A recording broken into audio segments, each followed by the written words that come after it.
Le département et Antenne Réunion vous présentent Lien social.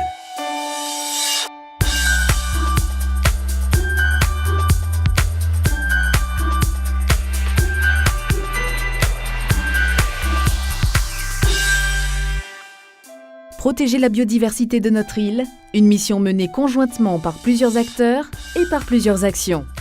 Chaque année, l'opération Nuit sans lumière est l'occasion de mettre en avant une espèce emblématique et menacée, les pétrels. Organisée par le Parc national et la CEOR, le département soutient cette initiative.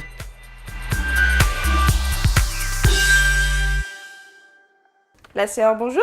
Vous avez trouvé un oiseau, c'est ça? Eh bien, si vous pouvez écrire sur la boîte le numéro 1257 et j'envoie quelqu'un dans la journée. Voilà à peine une demi-heure que le centre est ouvert et Julie a déjà reçu 10 appels. Et à chaque sonnerie, c'est un oiseau supplémentaire à récupérer. Donc là, on va chez les pompiers de Saint-André pour récupérer 2 oiseaux, les jeunes pétrels, également les pétrels adultes. Ils s'orientent grâce au reflet de la lune et des étoiles sur la mer. Et quand ils quittent leur terrier, et comme ils nichent au niveau du piton des neiges, ils sont désorientés à cause de la barrière lumineuse qui se trouve sur la côte, donc ce qu'on appelle la pollution lumineuse. Et quand ils sont désorientés, ils vont tourner autour de la zone éclairée jusqu'à s'échouer au sol. Incapable de redécoller, l'oiseau ne doit son salut qu'à la vigilance des habitants. Une fois l'animal mis à l'abri, il est déposé chez les pompiers où la CEOR peut le récupérer. Alors, montre-moi. Ouf, ça a pas l'air d'aller fort. Julie va ramener les 2 jeunes échoués au centre de soins. Ils seront examinés, numérotés et relâchés. Et voilà, en route. Depuis le début de la saison, la Société d'études ornithologiques de La Réunion a ainsi pu récupérer 300 jeunes pétrels. C'est pour réduire ce nombre que les nuits sans lumière ont été créées. Le principe, réduire la pollution lumineuse en éteignant tout simplement les lumières. Alors les nuits sans lumière ont démarré en 2009 avec juste 1 heure d'extinction, puis nous avons augmenté cette période d'extinction surtout pour les pétrels. Et on a décidé de mettre la période des nuits sans lumière en plein dans le pic d'envol des pétrels qui a lieu en avril. Il faut savoir que c'est plus de 1000 oiseaux qui sont récupérés pendant cette période, donc les nuits sans lumière permettent d'atténuer ces échouages.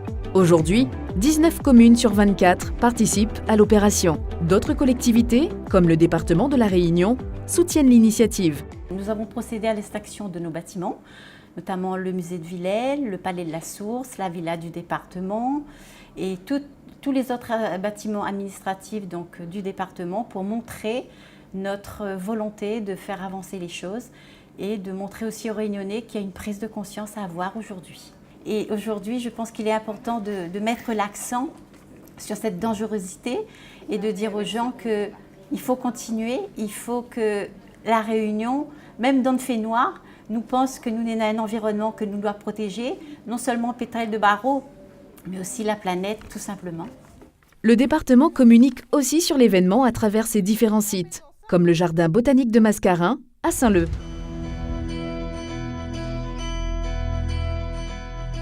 Est-ce que vous savez qu'est-ce qui se passe en ce moment à La Réunion? Il n'y a pas de lumière à la nuit. Effectivement, on est dans la période des nuits sans lumière. Les équipes profitent des visites guidées pour sensibiliser le public à cette initiative.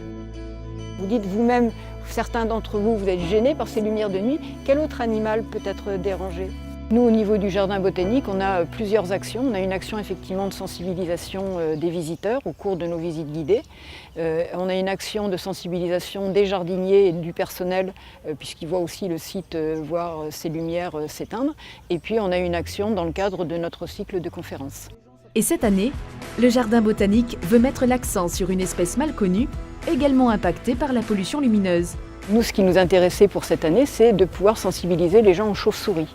Puisque les chauves-souris, elles, ont des propriétés et souvent on est sur des tabous, chauves-souris, ça fait peur.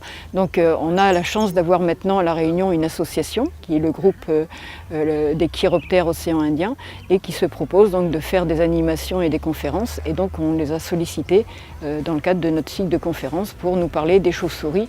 Les chauves-souris, mais aussi les tortues marines, les insectes, les plantes et même l'homme. Tous sont impactés par la pollution lumineuse.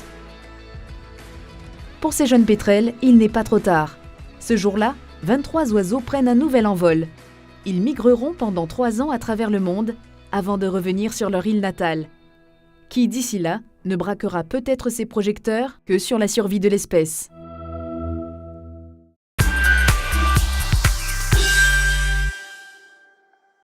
L'opération Nuit sans lumière a été créée en 2009. Objectif : réduire la pollution lumineuse pour préserver notamment les pétrels, les tortues marines ou les chauves-souris. L'action s'étend sur 25 jours, au mois d'avril, durant le pic d'envol des pétrels.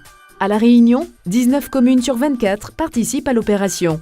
En cas de découverte d'un oiseau sauvage en détresse, contactez le 02 62 20 46 65. Pour plus d'informations, rendez-vous sur le site du département au www.departement974.fr.